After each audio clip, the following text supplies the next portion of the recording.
नमस्कार साथियों, मैं विनोद सिकरवार और आज फिर आपके साथ हूँ मैं। आज हम चर्चा करेंगे अभिप्रेरणा चैप्टर का दूसरा पार्ट लेकर के आए हैं। इस दूसरे पार्ट में आज अपन 4-5 चीज़ों की चर्चा करेंगे। पहली चर्चा अपन करेंगे प्रेरकों का वर्गीकरण और दूसरी चर्चा अभिप्रेरणा के प्रकार, और इसी लेक्चर में तीसरी चर्चा होगी अभिप्रेरणा के प्रकारों के बाद अभिप्रेरणा के सिद्धांतों की ओर पलायन करेंगे। ठीक है क्या दोस्तों? तो अब हम शुरुआत करते हैं। सबसे पहले मैं बताना चाहूँगा कि बड़ी बेहद खेद की बात है कि मैंने इससे पहले वाली वीडियो में 5 क्वेश्चन दिए थे लास्ट में, उनके आपको यस या नो में जवाब देना था। और मैंने बोला भी था कि ऑल स्टूडेंट, जितने भी स्टूडेंट इस वीडियो को देख रहे हैं, प्रत्येक स्टूडेंट को उस प्रश्न का जवाब हमारी वीडियो के कमेंट बॉक्स में देना था। पर लेकिन आप लोग थे ना जो कि जवाब देने में असमर्थ रहे। लेकिन फिर भी मैं जिन लोगों ने प्रश्नों के जवाब दिए हैं, मैं उन लोगों को बहुत बहुत धन्यवाद कहना चाहूँगा कि उन लोगों के अंदर आज भी वो आग है। जैसे कि देखो, वुडवर्थ महोदय ने अभिप्रेरणा के संबंध में एक अच्छी बात कही थी।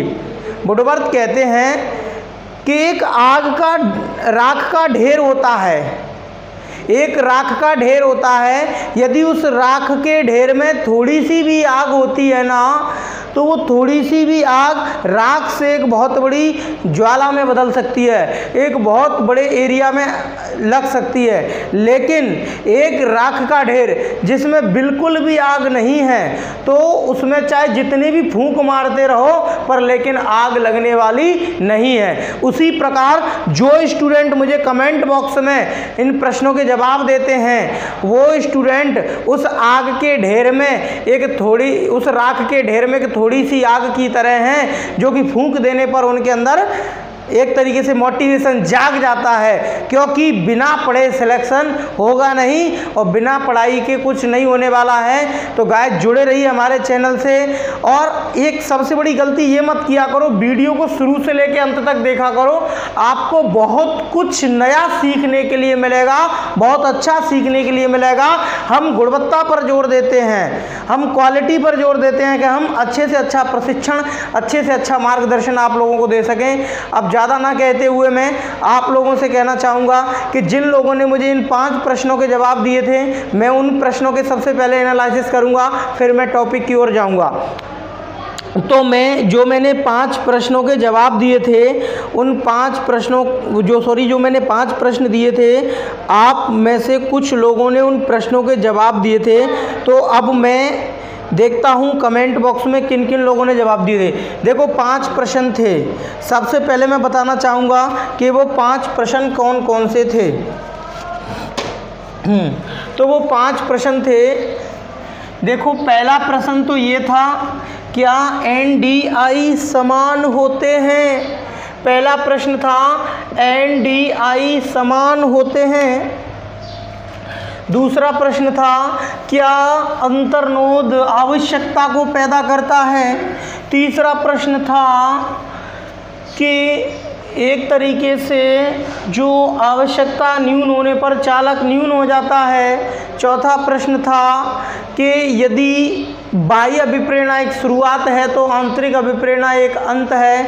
और जो 5वां अपना प्रश्न था कि अभिप्रेरणा किससे वर्णित होती है। सबसे पहले मैं पहले प्रश्न का जो एक तरीके से एनालिसिस करूँगा। पहला प्रश्न क्या था कि ND और ये I, NDI, N का मतलब गाइज नीड्स, D का मतलब गाइज ड्राइव और I का मतलब इंसेंटिव। देखो इंसेंटिव, नीड्स यानी आवश्यकता और ड्राइव यानी चालक और इंसेंटिव यानी प्रोत्साहन। क्या ये तीनों समान होते हैं? क्या ये तीनों समान होते हैं? तो अब हमें सोचना पड़ेगा। जैसे आवश्यकता में मैंने डाल दिया भोजन की कमी, यानी भोजन की कमी आवश्यकता में डाल दिया।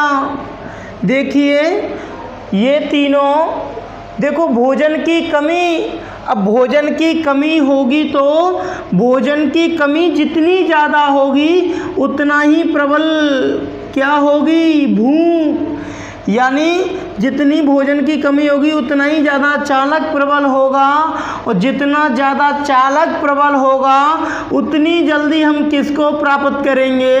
प्रोत्साहन को प्राप्त करेंगे। जैसे कि थॉर्नडाइक की जो बिल्ली थी, उस बिल्ली के सामने मांस का टुकड़ा रखा हुआ था पिंजरे के बाहर। भोजन की कमी थी क्योंकि बिल्ली को क्या लग रही थी? भूख। जितनी भोजन की कमी होगी उतनी ज़्यादा उसको क्या लग रही थी? भूख। और उतनी ज़्यादा भूख लग रही थी तो वो चालक जल्दी जल्दी क्रिया करवा रहा था, उतनी जल्दी वो उसने क्या कर लिया? प्राप्त भोजन को कर लिया। इसी तरीके से क्या है भाई, जब इसमें जो चीज़ हो रही है वो इसमें हो रही है, वो इसमें हो रही है, उतनी ज़्यादा उसमें हो रही है। इनको मैं समान नहीं कह सकता कि ये तीनों समान है। ध्यान रखना गाइस, जो पहला प्रश्न है जिसका जवाब क्या होगा कि NDI ये आपस में कैसे होते हैं? ये समांतर होते हैं। आप गणित में जानते होंगे समांतर। समांतर का मतलब दो रेखाएं, जैसे जहाँ तक ये जाएगी वहीं तक ये जाएगी। तो इसका मतलब क्या हुआ? ये दोनों आपस में क्या है? समांतर हैं। जितना योगदान उसका होगा उतना ही योगदान इसका होगा, जितना इसका होगा उतना ही किसका होगा? इसका होगा। तो ध्यान रखना है, नीड, ड्राइव एंड इंसेंटिव ये तीनों आपस में समांतर होते हैं। तो पहला प्रश्न है वो कैसा हो जाएगा? पहले प्रश्न का जवाब होगा असत्य। देखिए दूसरा प्रश्न क्या था? दूसरा प्रश्न था, देखो, चालक को अपन अंतर्नोद भी बोलते हैं, चालक को अपन प्रणोद भी बोलते हैं। यानी चालक को अपन अंतर्नोद भी बोलते हैं, चालक को अपन प्रणोद भी बोलते हैं। मैंने दूसरा प्रश्न लिखा था, क्या अंतर्नोद आवश्यकता को जन्म देता है? यानी चालक आवश्यकता को जन्म देता है। भाई बिल्कुल गलत बात है। आवश्यकता चालक को जन्म देती है, आवश्यकता चालक को जन्म देती है, ना कि चालक आवश्यकता को जन्म देता है। तो यानी जो दूसरा भी जो प्रश्न था वो ही प्रश्न कैसा है? असत्य है। उस प्रश्न को ध्यान से पढ़ना, क्योंकि उसमें मैंने ये बोला था कि अंतर्नोद आवश्यकता को जन्म देता है। ऐसा कभी नहीं हो सकता। आवश्यकता अंतर्नोद को जन्म देती है। ये भी क्या हो गया? अपना असत्य हो गया। इसके बाद जो तीसरा प्रश्न क्या था? तीसरा प्रश्न जो अपने सामने था, एक तरीके से मैं एक बार देखे लेता हूँ।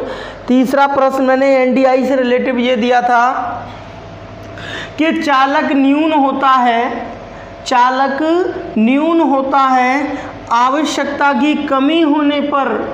चालक न्यून होता है आवश्यकता की कमी होने पर। ये भी बात बिल्कुल गलत है। चालक न्यून होता है प्रोत्साहन के मिलने पर, ना कि आवश्यकता की कमी होने पर। यानी पहला भी असत्य, दूसरा भी असत्य और तीसरा कथन भी क्या हो गया? असत्य हो गया। चौथा प्रश्न क्या था कि बाह्य अभिप्रेरणा एक शुरुआत है, तो आंतरिक अभिप्रेरणा एक क्या है? अंत है। राजस्थान रीट में ये प्रश्न आया हुआ है कि बाह्य अभिप्रेरणा एक शुरुआत है। भाई जब वानर सेना समुद्र के इस पार खड़ी हुई थी तो भगवान श्री राम ने हनुमान जी को बाह्य अभिप्रेरणा दी। तो बाह्य अभिप्रेरणा ने क्या कर दी? उस काम की शुरुआत कर दी, और हनुमान जी के अंदर एक आंतरिक अभिप्रेरणा जाग गई, जिसके कारण उन्होंने एक छलांग में ही समुद्र को पार कर दिया और उसने अपने लक्ष्य को प्राप्त कर लिया। यानी जिस काम को करना चाह रहे थे उस काम का क्या कर दिया? अंत कर दिया। तो ध्यान रखना, बाह्य अभिप्रेरणा एक शुरुआत होती है, आंतरिक अभिप्रेरणा एक अंत होती है। तो चौथा जो प्रश्न था, इस चौथे प्रश्न का जवाब सत्य है। ये जो लाइन थी वो कैसी थी? सत्य थी। अब मैं देखता हूं पांचवा प्रश्न, अभिप्रेरणा भावात्मक जागृति के द्वारा वर्णित होती है। ध्यान रखना, अभिप्रेरणा भावात्मक जागृति के द्वारा वर्णित होती है। यानी ध्यान रखना, अभिप्रेरणा का संबंध हमारी भावनाओं से होता है। तो पांचवें प्रश्न का भी जवाब क्या है? सत्य है। तो यानी कहने का मतलब है 3 पहले गलत हैं और लास्ट के 2 सही है। दोस्तों मैंने तर्क सहित समझा भी दिया है। जिन लोगों ने जवाब दिए मैं उनको एक बार धन्यवाद कहना चाहूँगा। मैं उनके नाम बोलना चाहूँगा अपने चैनल के माध्यम से। एक तो हमारे संतोष कुशवाहा जी, उन्होंने जवाब देने का प्रयास किया है। अब आप ये मिलान कर लेना अपने कमेंट बॉक्स को पढ़ करके किसके कितने सही हैं। संतोष कुशवाहा जी ने बहुत अच्छा प्रयास किया है, अन्नू शर्मा जी ने प्रयास किया है, और मैं बोलना चाहूँ तो अपना जो और स्टूडेंट है उन्होंने थैंक्स और वेरी नाइस क्लास, मैंने ये सब नहीं बोला था, मैंने ये बोला था आपको प्रश्नों के जवाब देना है। एक जो नरेंद्र सानिया जी हैं उन्होंने भी अच्छा प्रयास किया है प्रश्नों के जवाब देने का, और उन्होंने जो नरेंद्र सनैया जी हैं उन्होंने जो जवाब दिए प्रश्नों के वो बिल्कुल सही दिए हैं, पहले 3 गलत बताए हैं और लास्ट के 2 सही बताए हैं। और एक तरीके से सुमन कुमारी जी इन्होंने भी अच्छा रिस्पॉन्स दिया है, मुकेश यादव ने भी जवाब देने का प्रयास किया है, और बनवारी सोलंकी जी, रीमा कुशवाहा जी, शीतल पारासर उन्होंने भी प्रश्नों का जवाब देने का प्रयास किया है। बहुत बहुत धन्यवाद शीतल जी आपका। और एक बार मैं लास्ट में कहना चाहूँगा कि जिन स्टूडेंट ने YouTube चैनल के कमेंट बॉक्स में जाकर के, यानी वीडियो के कमेंट बॉक्स में जाकर के प्रश्नों के जवाब देने का प्रयास किया है, उनको मैं बहुत बहुत धन्यवाद देना चाहूँगा। अब अपन आते हैं दोस्तों अपने टॉपिक की ओर। टॉपिक अब अपन शुरुआत करते हैं, इसके बाद अभिप्रेरणा के प्रकार या प्रेरकों का वर्गीकरण पहले उठा लेता हूँ, उसके बाद मैं अभिप्रेरणा के प्रकारों की चर्चा करूँगा। मैं लेता हूँ सबसे पहले प्रेरकों का वर्गीकरण, यानी प्रेरकों का वर्गीकरण, क्लासिफिकेशन ऑफ मोटिव। प्रेरकों का वर्गीकरण, इनको मैं मोटिवेटर भी बोलूं और मोटिव भी बोलूं। प्रेरकों का वर्गीकरण, देखो प्रेरकों के वर्गीकरण में 3 साइकोलॉजिस्ट के नाम आते हैं। कितने साइकोलॉजिस्ट के नाम आते हैं? 3। कौन कौन से हैं वो 3 साइकोलॉजिस्ट, वो एक बार अपन चर्चा करते हैं। सबसे पहला है मैस्लो ने प्रेरकों का वर्गीकरण किया है, और इसके बाद दूसरा जो वर्गीकरण है वो किसका है?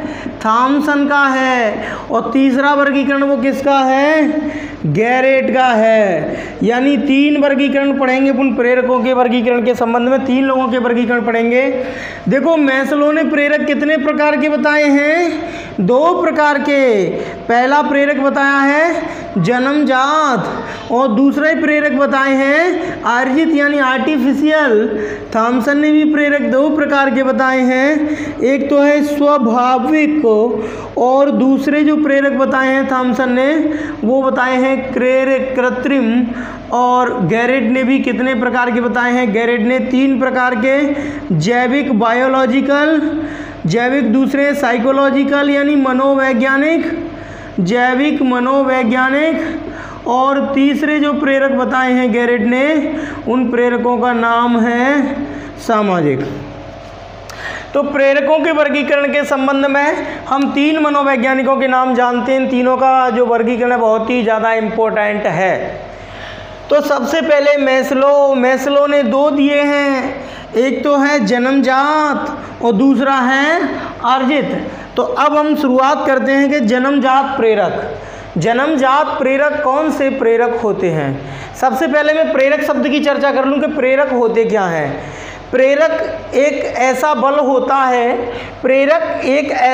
होता है जो व्यक्ति को कार्य करने के लिए उत्साहित करता है, यानी कार्य करने के लिए प्रेरित करता है, उसे अपन क्या कहते हैं? प्रेरक कहते हैं। प्रेरक एक क्या है? बल है। वो बल कैसा है? आंतरिक बल है। प्रेरक एक ऐसा आंतरिक बल होता है जो व्यक्ति को कार्य करने के लिए उत्साहित करता है। देखिए मैस्लो ने जन्मजात किसको कहा है? मैस्लो ने कहा है जन्मजात ऐसे प्रेरक जो प्रेरक बालक के साथ जन्म से आते हैं। यदि ये प्रेरक व्यक्ति को नहीं मिलते हैं तो एक बार को जीवन का अस्तित्व डगमगा जाता है, यानी इन प्रेरकों के बिना जीवन संभव नहीं है। तो कौन कौन से हैं? जन्मजात में अपना है भूख, अपना है प्यास, अपना है नींद, अपना है काम, और अपना है उत्सर्जन। यानी भूख, प्यास, नींद, काम और उत्सर्जन। ये प्रेरक कैसे बताए अब्राहम मैस्लो ने? जन्मजात बताए। देखो भूख, जब बच्चे का जन्म होता है, जन्म के कुछ समय बाद उसे भूख लगती है तो रो करके भोजन मांगता है, प्यास लगती है तो रो करके भोजन मांगता है। नींद, काम, उत्सर्जन, इनके बिना जीवन संभव नहीं है। एक तरीके से ये जीवन जीने वाले जो प्रेरक होते हैं, ये मूल प्रेरक होते हैं जन्मजात। अर्जित प्रेरक एक तरीके से बाहरी होते हैं, बाहरी वातावरण में दिए जाते हैं। जैसे है प्रशंसा, किसी बच्चे ने अच्छा काम किया, मैंने उसकी प्रशंसा कर दी तो वो क्या करेगा, दोबारा फिर उस काम को करेगा। या मैंने उसको क्या दे दिया, पुरस्कार। प्रशंसा है, पुरस्कार है, एक तरीके से मैंने उसको क्या दे दी, शाबाशी दे दी। मैंने एक तरीके से प्रशंसा, पुरस्कार, शाबाशी, उसका जो सम्मान बढ़ा, एक तरीके से ये समाज से प्राप्त होते हैं। देखो, प्रशंसा, पुरस्कार, शाबाशी, ये जो अर्जित प्रेरक होते हैं, इन प्रेरकों से संबंधित होती है एक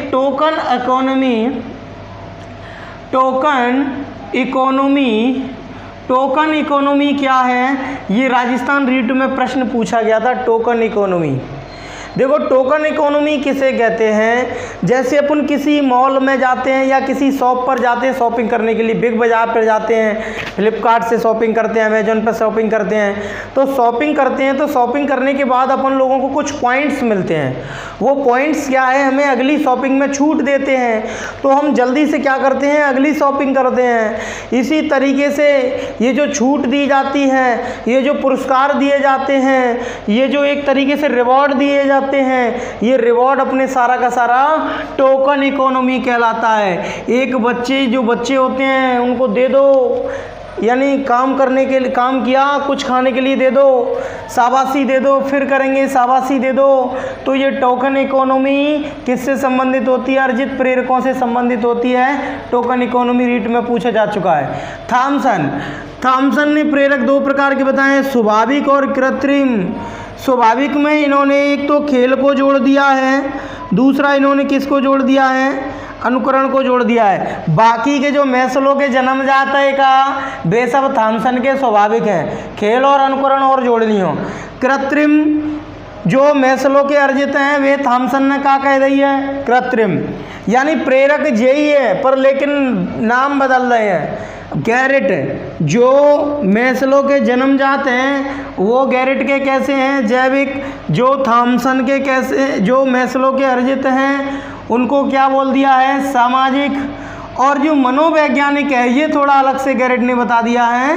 मनोवैज्ञानिक ऐसे प्रेरक होते हैं जो प्रेरक अपने मनोवैज्ञानिक, यानी मनोविज्ञान, जैसे अपने मूल प्रवृत्ति हैं, संवेग हैं, दुख हैं, करुणा है, दुख है, करुणा है, आनंद है, प्रेम है, स्नेह है, जितने भी जो मूल प्रवृत्ति और संवेग होते हैं, वो सभी अपने मनोवैज्ञानिक प्रेरकों के अंतर्गत आते हैं। दोस्तों, ये था प्रेरकों का वर्गीकरण। 3 लोगों का नाम है मैस्लो, थॉमसन, गैरेट। तो मैस्लो ने क्या किया, जन्मजात और अर्जित बताया, इन्हीं को थॉमसन ने स्वाभाविक और कृत्रिम बनाया। गैरेट ने क्या किया, जैविक और सामाजिक बनाया। तीसरा मनोवैज्ञानिक अपने माइंड से इन्होंने जोड़ दिया प्रयास करने के बाद। गाइज, ये है अपना प्रेरकों का वर्गीकरण। प्रेरकों के वर्गीकरण के बाद अब अपन चर्चा करते हैं आगे की चर्चा करते हैं। आगे की चर्चा क्या है, अब उस चर्चा की ओर थोड़ा ध्यान बढ़ाएंगे। आगे की चर्चा है अभिप्रेरणा के प्रकार, टाइप्स ऑफ मोटिवेशन। अभिप्रेरणा के प्रकार, यानी टाइप्स ऑफ मोटिवेशन। तो ध्यान रखना दोस्तों, जो अभिप्रेरणा होती है वो मूल रूप से कितने प्रकार की होती है, वो अभिप्रेरणा मूल रूप से भाई 2 प्रकार की होती है। कितने प्रकार की होती है, 2 प्रकार की होती है। यानी पहली होती है आंतरिक, यानी इंटरनल मोटिवेशन। दूसरी होती है बाह्य, जिसे अपन एक्सटर्नल मोटिवेशन कहते हैं। जो आंतरिक होती है इसको अपन सकारात्मक भी कहते हैं। जो बाह्य होती है इसको अपन नकारात्मक भी कहते हैं। जो आंतरिक होती है इसको अपन प्राथमिक भी कहते हैं। जो बाह्य होती है इसको अपन द्वितीयक भी कहते हैं।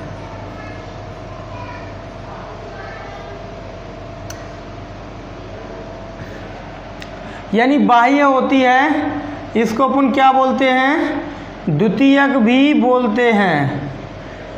ध्यान रखना कि ये जो आंतरिक होती हैं इन आंतरिक को अपन प्राथमिक भी कहते हैं, सकारात्मक भी कहते हैं। जो बाह्य होती हैं इनको द्वितीयक या नकारात्मक भी कहते हैं, प्राथमिक या आंतरिक। बड़ी गहराई से समझेंगे इन दोनों को। यानी इसे इंटरनल बोलते हैं, इसे एक्सटर्नल बोलते हैं। इसे अपन कौन सा मोटिवेशन बोलते हैं, इंटरनल मोटिवेशन बोलते हैं। इंटरनल होता है ये अपना, एक्सटर्नल होता है ये अपना। कैसा मोटिवेशन होता है, एक्सटर्नल। अब इंटरनल है तो स्वयं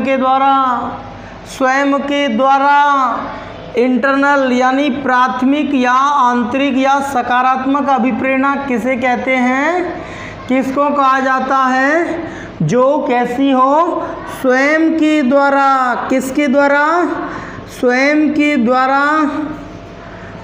उत्पन्न की जाती हो। यानी आंतरिक अभिप्रेरणा किसे कहते हैं, जो कि स्वयं के द्वारा उत्पन्न की जाती हो। किसके द्वारा उत्पन्न की जाती हो, स्वयं के द्वारा। और एक्सटर्नल क्या होती है भैया, जिसके विपरीत, जो दूसरों के द्वारा उत्पन्न की जाती है, उसे अपन क्या बोलते हैं, एक्सटर्नल मोटिवेशन कहते हैं। ध्यान रखना। दूसरी बात बताऊं मैं। पहली बात तो ये हो गई कि ये स्वयं के द्वारा है, ये दूसरों के द्वारा है। अब जहाँ मैं अगली बात में बताऊं तो मैं नंबर 1 बात, अच्छी बात बताने के लिए जा रहा हूं कि ये जो अभिप्रेरणा होती है वो किधर से किधर की ओर चलती है, शरीर से मस्तिष्क की ओर। ये जो अभिप्रेरणा किधर की ओर काम करती है, शरीर से मस्तिष्क, यानी फिजिकल टू मेंटल, यानी फिजिकल टू कॉग्निशन, यानी बॉडी टू कॉग्निशन। और ये मस्तिष्क से लेकर के शरीर की ओर कार्य करती है।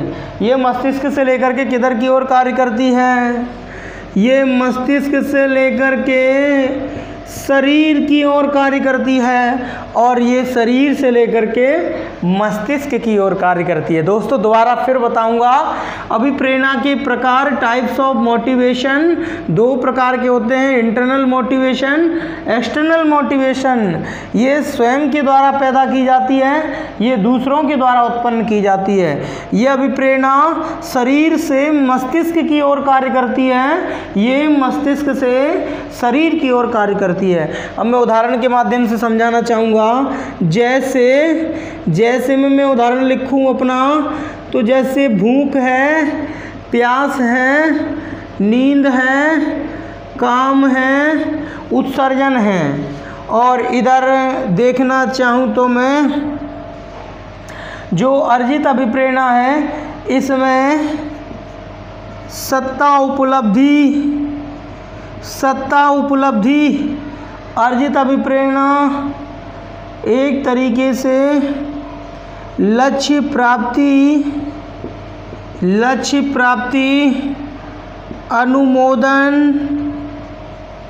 अनुमोदन, ये सब कैसी अभिप्रेरणाएं होती हैं, दूसरों के द्वारा उत्पन्न की जाती हैं। अब उदाहरण सुनना, उदाहरण पर ध्यान देना। जैसे आपको भूख लगी है, भाई भोजन की कमी है आपके शरीर में, तो आपको क्या लगने लगी, भूख।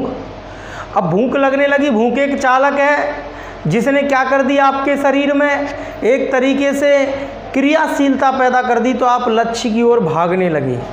अब ध्यान रखना, आप कहीं जंगल के रास्ते में फंसे हुए हैं। अब उस जंगल के रास्ते में दूर दूर तक कुछ खाने के लिए आपके पास नहीं है और आपको बहुत तेज भूख लगी है। अब आप ये बताइए, आप भोजन की तलाश कर रहे हो, आप भोजन की तलाश कर रहे हो, तो भाई अब आप ये बताइए, आपसे किसी ने कहा कि आप भोजन को तलाशिए? नहीं कहा, क्योंकि भूख थी, आपके अंदर खुद अभिप्रेरणा उत्पन्न हुई, आप उस लक्ष्य को प्राप्त करने के लिए क्रियाशील हो गए। क्या हो गए? लक्ष्य प्राप्ति के लिए क्रियाशील हो गए। आपको भूख लगी, भूख लगने के बाद आप जो भूख है वो कैसी है? शारीरिक, और वो सूचना कहाँ तक गई? आपके मस्तिष्क तक। मस्तिष्क चिंतन करने लगा, आप सोचने लगे कि भोजन कहाँ मिलेगा, या वृक्षों से फल तोड़ करके खाए जाएं, या फिर कुछ किया जाए यानी पत्तों को खाया जाए। तो आप मस्तिष्क के माध्यम से क्या करने लगे? चिंतन करने लगे, मनन करने लगे, अन्वेषण करने लगे। ये सब क्रियाएं किसकी थी? मस्तिष्क की। ध्यान रखना, इंटरनल मोटिवेशन स्वयं के द्वारा उत्पन्न होती है, और ये जो काम करती है शरीर से मस्तिष्क की ओर काम करती है। जैसे अभी मैंने भूख वाला उदाहरण बताया था। प्यास लगी है, प्यास लगी है, दूर दूर तक पानी नहीं है, आप ढूंढोगे, पानी की तलाश करोगे। क्या आपने किसी से कहा? प्यास एक शारीरिक है, पर लेकिन उस पानी की तलाश कर रहे हो, दिमाग से सोच रहे हो, अन्वेषण कर रहे हो, तो वो क्या है? शरीर से मस्तिष्क। एक्सटर्नल मोटिवेशन दूसरों के द्वारा उत्पन्न। जब ये बताइए कि सीता जी को खोजने के लिए जब समुद्र के इस पार पूरी वानर सेना, भगवान श्री राम, लक्ष्मण जी, जामवंत यानी हनुमान जी सब इस पार खड़े हुए थे। जब हनुमान जी से भगवान श्री राम ने कहा, लक्ष्मण जी ने कहा, जामवंत जी ने कहा, पूरी वानर सेना ने उनसे कहा कि हे हनुमान, हे अंजनी पुत्र, यू कैन डू इट, यानी कवन सो काज कठिन जग माही, और जो नहीं हो तात तुम पाही। यानी हे तात, कौन सा काम आपसे कठिन है इस जग में, इस संसार में, सृष्टि में, जो आप उस काम को नहीं कर सकते हो। जब 4 लोगों ने हनुमान जी से कहा, वहाँ पर 100 लोग खड़े हुए थे, पूरी वानर सेना यानी इतनी भीड़ ने कहा, तो हनुमान जी के अंदर दूसरों के द्वारा अभिप्रेरणा पैदा की गई, और वो मस्तिष्क से ग्रहण कर रहे थे, ज्ञानेंद्रियों से ग्रहण कर रहे थे, पर बाद में उन्होंने क्या कर दिया? शारीरिक रूप ले लिया, और फिजिकली वो चलने लगे, दौड़ करके छलांग से उन्होंने क्या कर दिया? समुद्र को पार कर दिया। तो जो एक्सटर्नल मोटिवेशन होती है वो दूसरों के द्वारा उत्पन्न की जाती है। ये मोटिवेशन मस्तिष्क से शरीर की ओर कार्य करती है। जैसे सत्ता उपलब्धि, लक्ष्य प्राप्ति, अनुमोदन। सत्ता उपलब्धि यानी मान के चलो, सत्ता उपलब्धि किसी को प्रलोभ, यानी कहने का मतलब है मोटिवेशन दो कि भाई आप तो अच्छे नेता हो, लोकल लेवल के, आप चुनाव जीत सकते हो, आपने खड़ा करवा दिया, बहुत से लोगों ने, क्षेत्र की जनता ने उसको पूरा सपोर्ट किया, तो उसके अंदर प्रेरणा जाग गई और नेताजी ने चुनाव लड़ लिया। तो यहाँ पर वो कौन सी मोटिवेशन थी? External motivation. तो दोस्तों ये थे अभिप्रेरणा के प्रकार। अब मैं एक बात बताना चाहूँगा जो कि थोड़ा रह गई थी, मेरे से गलती हो गई थी। मैंने आपको इससे पहली वाली वीडियो में पढ़ाया था अभिप्रेरणा चक्र, पढ़ाया था मोटिवेशन साइकिल। देखो अभिप्रेरणा चक्र, वैसे जो सिंपल अभिप्रेरणा चक्र है वो तो बहुत से मनोवैज्ञानिकों का उसमें योगदान है, पर यदि आपसे परीक्षा में कभी पूछा जाता है संज्ञानात्मक अभिप्रेरणा चक्र का प्रतिपादन किसने किया, ध्यान रखना गाइज, संज्ञानात्मक अभिप्रेरणा चक्र का प्रतिपादन डेसी के द्वारा किया गया था। किसके द्वारा किया गया था? डेसी के द्वारा। इन्होंने क्या कर दिया? N + D + I और +C = M, यानी वैसे अभिप्रेरणा चक्र क्या है?